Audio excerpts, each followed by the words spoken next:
بسم الله الرحمن الرحيم. الحمد لله الذي أنزل على عبده الكتاب ولم يجعل له عوجا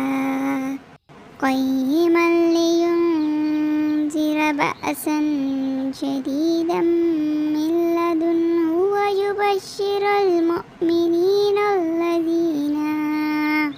ويبشر المؤمنين الذين يعملون الصالحات أن لهم أجرا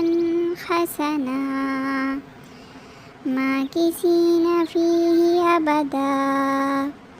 وينذر الذين قالوا اتخذ الله ولدا